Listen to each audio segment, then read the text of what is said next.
এখন আমি হাঁটতেছি লাউপাড়া থেকে, এটাকে মাজার মসজিদ বলে এই এলাকা, ফকিরহাটের দিকে যাইতে হয়।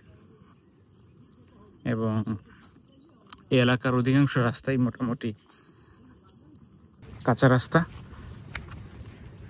প্রতি নিঃশ্বাসে আছো এটাকে জনাকীর্ণ উল্টাটা আর কি, জনশূন্য এলাকা বলা যেতে পারে। এই যে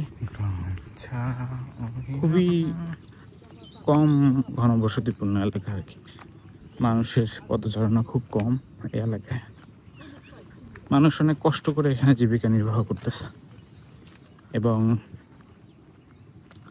এখানকার অধিকাংশ মানুষ মৎস্যজীবী, জেলে, তারা সাগরেই থাকে সবসময় বলা যায়। আর কিছু আছে তারা হচ্ছে এলাকায় কৃষিকাজ করে, তবে এই পরিমাণটা খুব কম।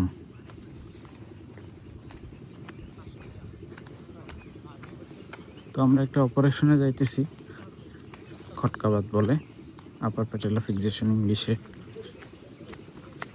এমপিডি, হাবিজাবি বিভিন্ন নাম আছে।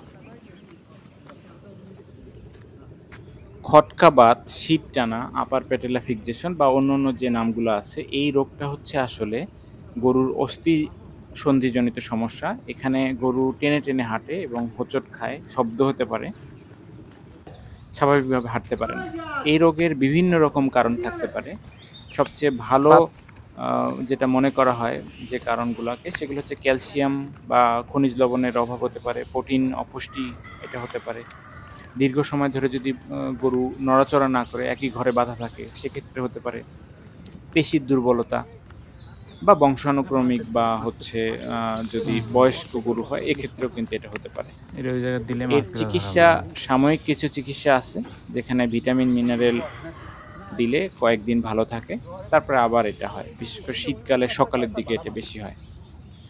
এটার স্থায়ী প্রতিকার হচ্ছে অপারেশন করা, ভালো কোনো ভেটেরিনারি সার্জনের মাধ্যমে যে লিগামেন্টের সমস্যা আছে, অর্থাৎ যে রগটায় সমস্যা আছে সেটা যদি কেটে ফেলা হয়। কোন পায়ের সমস্যা?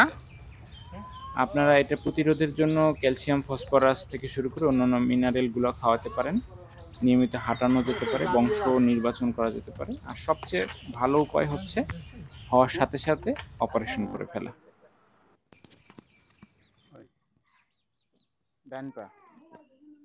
তো আপনার নাম কি? ফুলমিয়া মাতুব্বর। ফুলমিয়া মাতুব্বর। এই জায়গাটার নাম কি? ছোট আমখোলা। ছোট আমখোলা